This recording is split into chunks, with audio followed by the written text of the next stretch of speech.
Hello.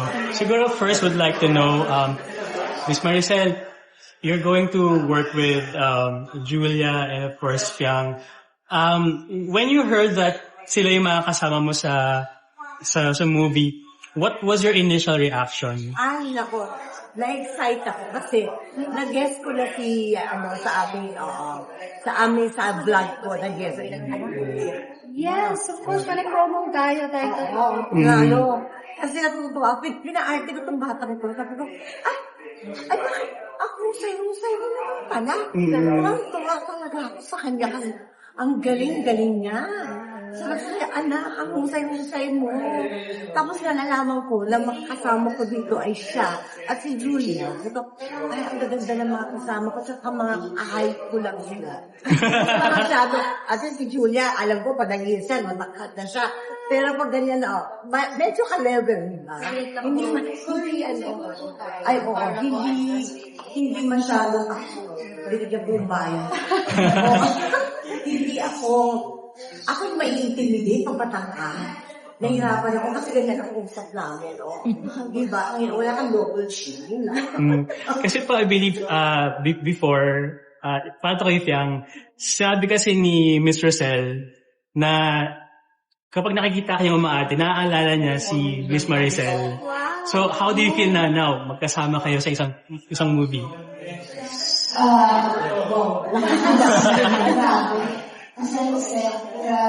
Thank you, brother. Ang saya-saya ko kanina. Super excited ako na makaka-work.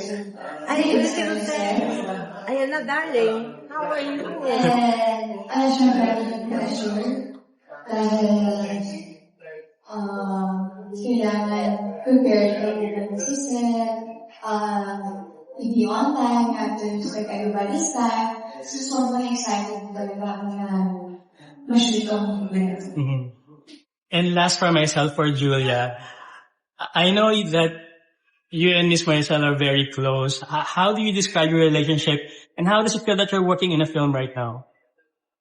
Here, we're going to build a separate relationship kasi nakasama ko kami Miss Maricel through my mom. Si Mommy ang love ko yung mama niya. Mom, Miss Maricel.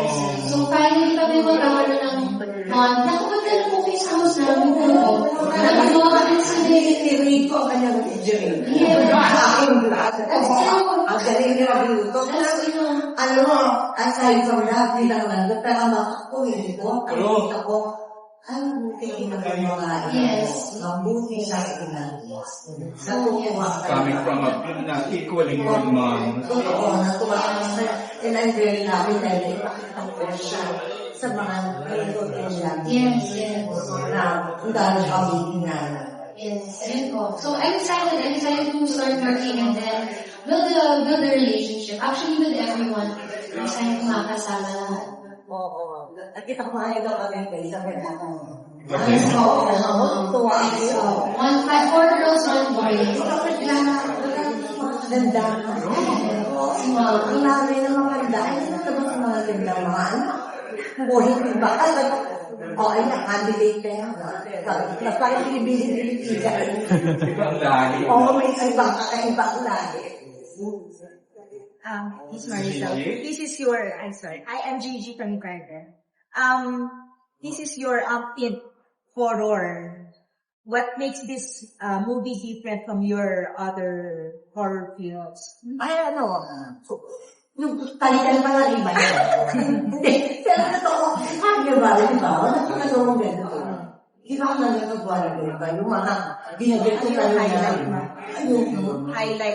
Ano yung sa tingin mo na this make it special? Alam mo, kahit hindi ko pa nabasa yung script nila, pero nakikita ko na kaagad yung ang daming simple yung gawin sa kamaban, diba? Kasi yung pagka-inili ko, social yun, yung social status yung natin. Pero dito sa atin, kaya lang naman tawag siya. Diba? Meron dyan yung mga mounts. Diba? Yung parang release na yung mga ating Paris wheel, wala yun. Tapos, meron sila yung mga kakagawang uri ng mga tao, meron yung alilit na mga tao, ganyan, diba? Yung ang daming pwedeng gawin sa hanggalan. Kaya, umandar na ikuta ko. Sabi ko, ay, ang daming pwedeng gawin sa hanggalan. Gawa na nakakatakot. Kaya yung salamin lahat, di ba yung pasok sa salamin lahat, nakita mo sa sarili mo, nakakatakot na yun, hindi ko alam ano ko lalabas. Ang dami. Sabi ko, sigurado ako. You are very much, kumbaga, celebrated as a drama actress. Yes, but horror is also, kumbaga, part of your, kumbaga, yes, kumbaga, yung nakilala ka rin sa, yung, prowess sa pagtakot, sa mga horror films na shows mo. Ano po sa tingin niyo yung, mas nangigibabaw ba sa inyo yung pagiging drama actress? Ay, hindi. Iba, kasi kung ano yung hinihingi ng script, yun ako nakakita. Kasi di ba ako pwede na lumagpas doon. Hindi ka ito yung pasok na kanya. Bakit ganito ang sabi ko yun? Parang kanina mula ng book nito, bakit ako na? Parang ganun, di ba? Parang yun pinahihibigay kong mali. Kasi action, di ba? Ganun ako. Last question for me. Yun nga po si Miss Yang po ay sinasabi the next Marisol Soriano daw. What do you think of that? Nakakataba ang tansiyan. Pero ako i-advise yan. Alam mo, you're your own person. Pag tumagin ng tao, may pamahinga sa yun yan. Hindi ako. Kasi gusto ko ikaw. Dahil ikaw, matin ka nila. I want to see you kung gano'n ka. Habang nalagay mo at kung gano'n kataas ka. How about kay Miss Julia po na she's a celebrated actress on her own. And yes, I'm so happy for Miss Girl kasi magaling yung sumagot din at sumagot din siya ngayon okay na ba? Question for Jules. It's been a while since you did horror. Anong Bloody Crayons pa? Tama ba? No, yung Bloody Thriller yun And also nag was Bahay ng Kulak. Director yan. What's the biggest challenge for you when you're doing horror? Kasi people know you for romance. So when you're doing in horror mode, what is it na? Siguro yung creating a world that does not exist.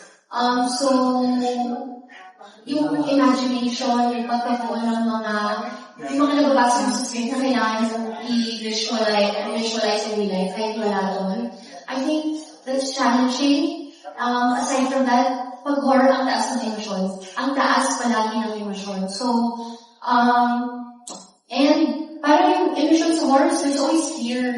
There's always fear. So, parang you have to embody. Di ba parang nag-mix na lahat? Parang kakape. Di ba? So, iiwan niya. Di ba? Yung recipe na bubur na para pag mo, kompleto siya. Kompleto sa dami. Di ba? Totoo na yung artics na nakakita na. Gusto mo nang tumakbo at sumigaw. Bawal pa. Kasi wala pa doon. Wala pa yung nananakot doon. So, siguro yun din yung pinaka-business about the rabbit. Is you become a different person, you step into a new character, you step into a different world, which I think Haunted Carnival is a spectacular world written so well. Mag-challenge talaga kami lahat dito. Kasi, ang saya dito sa unsung cast. So, kakailangan namin ng isa't isa para maging maganda yung pelikula. Yes, sir. Pero it's also for me, parang it's, pag sa totoong life mo, parang nagtanong, wala ka pang sagot. Diba kung dahil na yung sa'yo, yung diverse, ito naman sa akin is alam mo, nagpapasalamat ko kasi yung Rizal Drama Special. Oh my God! 10 years sa tagal yun sa television. Oo, na. Doon ako nakaka-escape. Pag meron kang tinatala, hindi mo may lahat ang gusto mo. Hindi ba? Sabi ko, talatay work ko, ako tabi siya. Doon ko ngayon lalabas. What was your first reaction nung nalaman mo nakasama si Miss Maricel? And what do you wish more people knew about her off-screen that you see sa kanya as a friend? Well, actually, there were already a couple of opportunities na dapat magkatrabaho kami ni Miss Maricel po. But it's always about the right project and the right time, and this, I believe, is the right one for the both of us. And, yung off-cam, sobrang lambing, Miss Maricel, sobrang lambing. Ano po? Kaya nagkokolekta ng dollars. Kaya nga ako nag-get na ng mga baby girl ko. Ano wala nga mga girl? Mga lalaki yun na. Kasi nga ako, di ba? Matatangkad. Matatag sila. At saka lalaki.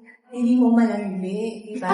Lagyan ng mga ribon, lagyan ng Accessorize. mga maliligan mo, di ba? Saka pag bumili ng ulo ko at apila ng apila yung mga, dahil itatakas yung lupang kita. Di ba ganon? Bumuli kayo, walang isa ko. Pero super lambing. Very, very malambing.